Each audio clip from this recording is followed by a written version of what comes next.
Good morning from Growing in Faith Homestead. Today I want to show you how to make kombucha. Today is the day I need to make another batch, and I thought, what not better way than to show everybody how to make it in case they don't know. Kombucha is really good for your stomach. It's a drink. It's a fermented drink made of tea bags, black tea, green tea, any herbal tea you want. So you ferment it for 7 days, 7 to 10 days, and then you can strain it and drink it like that, or you can strain it and then you can flavor it with, I use fresh fruit or frozen fruit, but I'll show you that when I come to it. But I'm going to get started and show you what I do. What I do is I throw me a couple tea bags. I'm using family tea bags. It's important to use good tea. Organic tea, green tea, whatever you want, but I'm using 3 family size bags. And so it takes a whole gallon of water to do this, to make this. But we don't use city water, we're using spring water. So out of this whole gallon, a lot of people use the whole gallon, but I'm not going to, because I want it to cool down quicker for me. So I'm doing about probably 3/4 of a gallon of water to my tea bags. And then to my tea, we use the organic raw Zuku sugar cane. We never use white sugar. So to make 1 gallon, you use 1 cup. Let me do it this way, make it easier.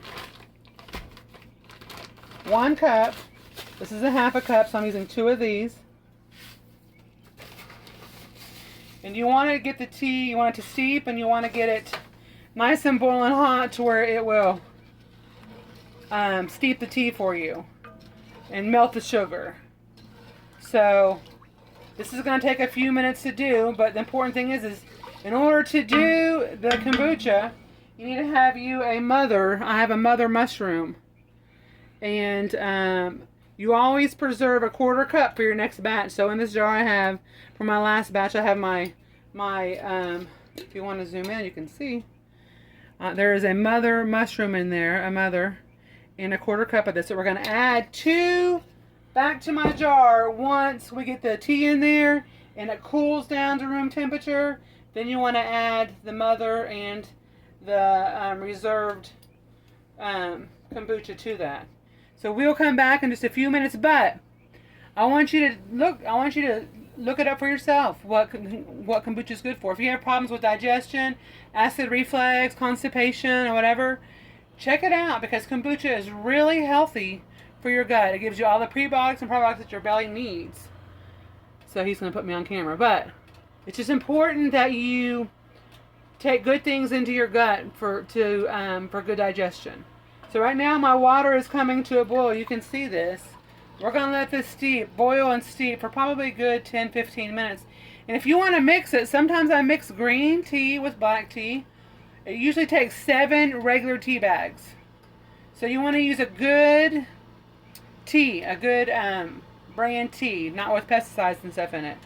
It takes 3 of your family size, or it takes 7 of your regular size ones. And a lot of people say you can't mix the tea. Yes, you can. You can mix it. It's just whatever you prefer. So when we get this ready, we will come back and show you what we do next. So I did a boo-boo. I let it boil just a little too long and my tea bag busted. But still, that's okay, because I'm going to strain it with cheesecloth and my filter and my funnel. Don't waste it. You don't want to waste it, because it's already got the sugar in it and it's got the tea bag in it. So it's going to take a little bit of time, so we're just going to wait. We're just going to pour.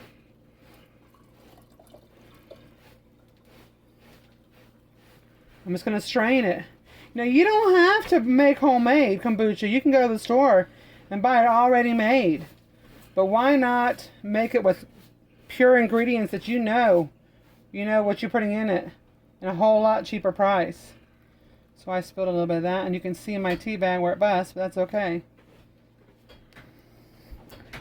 All that tea. So we're just going to strain it. And see, it's almost, but you want to make sure you have a little bit of headspace, because as soon as this cools, and I'm going to go on and stir this, but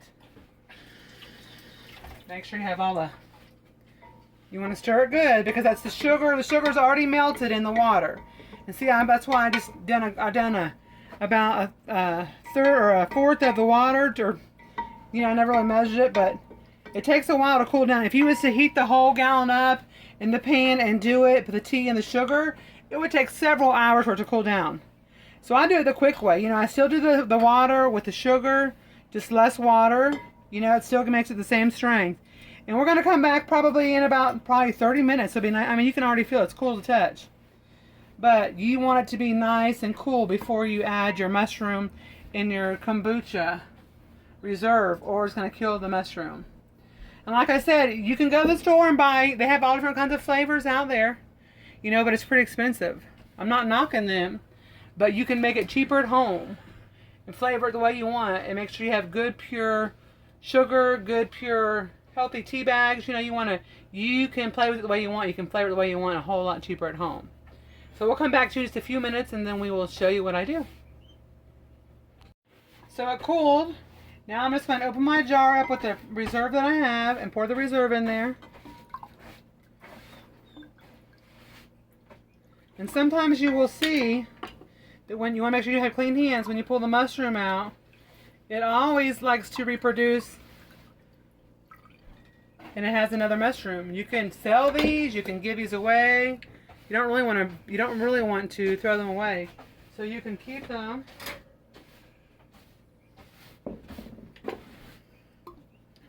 But then you take your mushroom out, if I can get it out of here,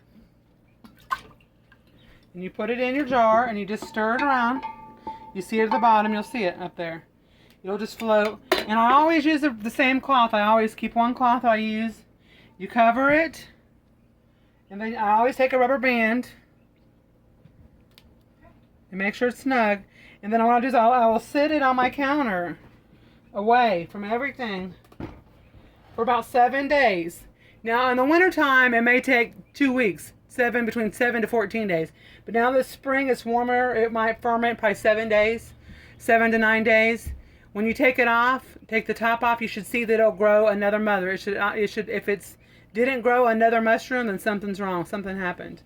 But we'll come back in another week, and I want to show you how I strain it and how we flavor it. Because we have all kinds of kombucha jars, that we can, because you don't really have to do the second ferment, but we ferment it again for like 7 days because we want it to be fizzy. We don't drink pop here. We drink fermented waters and we drink kombuchas, but if you seal them for another 5 to 7 days, it will put pressure to it and it will be nice and fizzy for you. You don't have to do the second step, but we usually do. So we'll come back here in about 7 to 9 days and we'll show you how we strain it and how we flavor our kombucha. Thank you for taking time to watch this video with me. I want to start making other videos. I told Daryl it's important that we share my passion. I love to make healthy stuff at home for our kids and our family. I believe that, food should be our medicine. Medicine should be our food. That's why we choose to grow all of our produce organic and raise our own meats and stuff. But our next video, I want to come back maybe tomorrow or the next day. I want to teach you how to make fresh yogurt. Unflavored yogurt, where you can use it. You can make cheeses out of it. You can use it to make dips. You can use it for anything. But thank you for taking time to watch this video with us. Please like please like this video if you liked it, and subscribe it, and even share it. And come back tomorrow. Come back and see what we have in store for you tomorrow. We just want to give God glory and honor and praise, and we thank you for this day. Thank you for spending time on our homestead with us today. Have a blessed day.